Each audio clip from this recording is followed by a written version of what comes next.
طفیل عامر بن واصلہ رضی اللہ تعالیٰ عنہ جو فوت ہونے والے آخری صحابی ہیں، وہ روایت کرتے ہیں کہ ایک شخص اللہ کے نبی کے زمانے میں ایک مجلس کے پاس سے گزرا. مجلس لگی ہوئی تھی صحابہ کی، لوگ بیٹھے ہوئے تھے، وہ وہاں سے وہ گزرا اور گزرتے اس نے کہا السلام علیکم، سلام کیا، گزرتے ہوئے سلام کیا. وہ سلام کر کے گزر گیا، اس کو رکنا نہیں تھا، کام نہیں تھا، وہ آگے چلا گیا. تھوڑا سا وہ آگے گیا تو مجلس میں سے ایک شخص کہنے لگا میں نے اس کے سلام کا جواب نہیں دیا، میں نے اس کے سلام کا جواب نہیں دیا. دوسرے نے کہا کیوں نہیں دیا؟ کہنے لگا اللہ کی قسم مجھے اس سے نفرت ہے، مجھے اس سے نفرت ہے. اس نے کہا کہ وہ اللہ کا بندہ تمہیں سلام کر کے گیا ہے، تم نے جواب بھی نہیں دیا اور پھر قسم کھا کے کہہ رہے ہو کہ مجھے اس سے نفرت ہے، میں بھی جا کر اس کو بتاتا ہوں. وہ شخص اٹھا، اس سلام کرنے والے کے پیچھے گیا اور اس کو جا کر بتایا کہ بھائی تو نے جو بھی سلام کیا ہماری مجلس میں، تو وہ جو صاحب بیٹھے ہوئے ہیں وہ کہتے ہیں کہ مجھے اللہ کے لیے اس سے نفرت ہے، اللہ کی قسم اس سے نفرت ہے، آپ کے سلام کا جواب بھی نہیں دیا. اچھا، باتیں جب پہنچ جاتی ہیں تو دل میں ملال تو آتا ہے نا. یہ الگ بات ہے کہ ہمیں حکم ہے کہ باتیں مت پہنچائیں، ڈاکیا نہ بنے، آپ پوسٹ مین نہ بنے. کوئی برا کہہ رہا کہنے دو، کب تک کہے گا. لیکن بسا اوقات یہ باتیں جب پہنچتی ہیں پھر دل چھلنی ہوتا ہے، پھر انسان کبیدہ خاطر ہو جاتا ہے کہ یار میرے خلاف باہر کیف. وہ واپس آیا اور آ کر کہنے لگا کہ تم نے کہا ہے کہ مجھ سے نفرت ہے اللہ کے لیے. کہاں؟ اچھا میں بھی اللہ کے نبی کو جا کے بتاتا ہوں. یہ واقعہ صحابہ کے ہوئے، صحابہ کی زندگیوں میں ہوئے اس طرح کے. اب وہ شخص واپس اللہ کے نبی صلی اللہ علیہ وسلم کے پاس آیا اور آ کر پورا واقعہ بتایا کہ اس طرح میں گزر رہا تھا، سلام کیا، یہ سارا معاملہ ہوا. اللہ کے نبی اس کو بلائیں اور اس سے پوچھیں کہ وہ مجھ سے اللہ کے لیے نفرت کیوں کرتا ہے، بلائیں اس کو. چنا اللہ کے نبی نے حکم دیا، اس کو بلا لیا گیا. آ گیا. آپ نے کہا تم نے کہا اس سے اللہ کے لیے نفرت ہے. ہاں اللہ کے نبی مجھے اس سے اللہ کے لیے نفرت ہے. کیوں ہے؟ تم اس کے کیا لگتے ہو، کون ہو؟ کہنے لگا اللہ کے نبی میں اس کا پڑوسی ہوں، میں اس کا پڑوسی اور مجھے اس سے اللہ کے لیے نفرت ہے.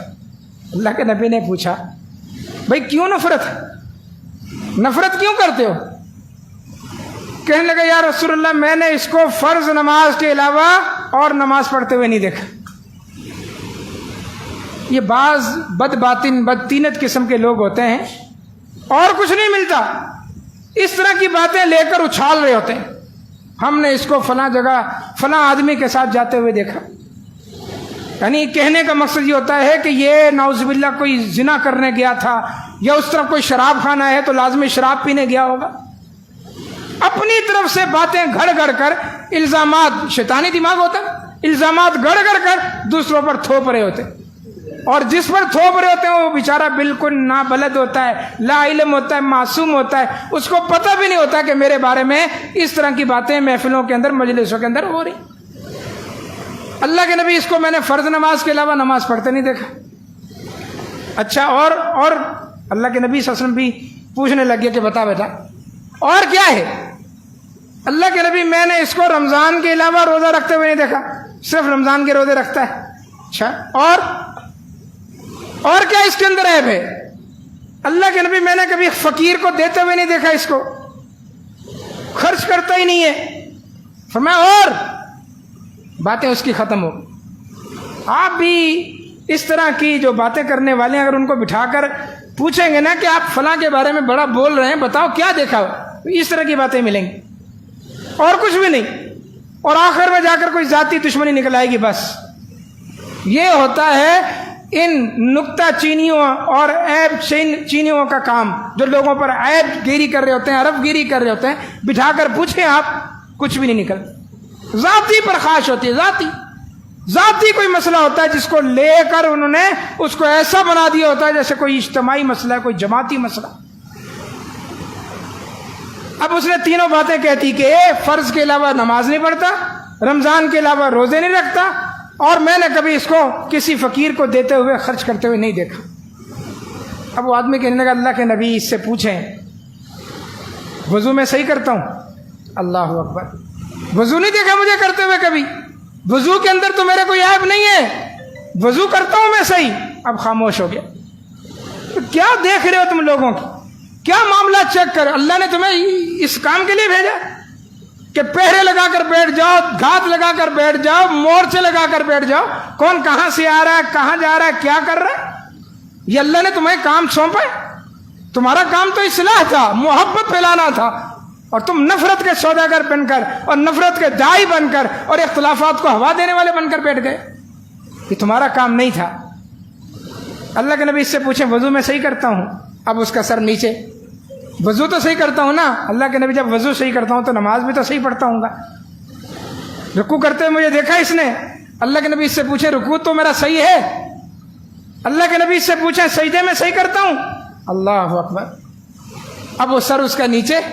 اللہ کے نبی نماز میں صحیح پڑھتا ہوں، نماز میں کوئی خامی نہیں، باقی میرا معاملہ اللہ کے ساتھ ہے، نفل پڑھو نہ پڑھو، سنتیں پڑھو نہ پڑھو، یہ کون ہوتا ہے؟ رمضان کے روزے رکھتا ہوں، کیا روزہ میں سحری کے وقت بند نہیں کرتا، افطاری کے وقت کھولتا نہیں ہوں، روزے کے دوران کسی سے لڑتا جھگڑتا ہوں؟ بتائیے۔ اب اس کا سر نیچے۔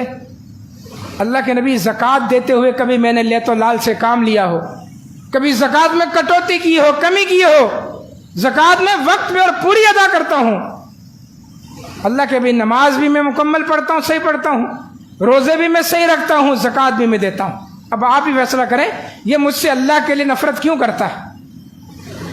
اللہ کے نبی نے اس سے کہا جاؤ جاؤ یہاں سے، یہ آدمی تم سے لاکھ درجے بہتر ہے، جس سے تم اللہ کے لیے نفرت کر رہے ہو، لاکھ درجے بہتر۔ تو ہمارے ہی ذہنوں نے، ہمارا ذہن جو بت خانہ ہوتا ہے، ہم نے لوگوں کے بارے میں طرح طرح کی باتیں گھڑ کے ایک ہوا بنایا ہوتا ہے کہ فلاں ایسا فلاں ایسا ہے۔ اور کبھی جا کر اس سے ملو بھی تو صحیح، اس سے پوچھو فلاں تمہارے متعلق ایسی ایسی باتیں کرتا ہے، تمہارے اندر یہ ہے کہ نہیں ہے؟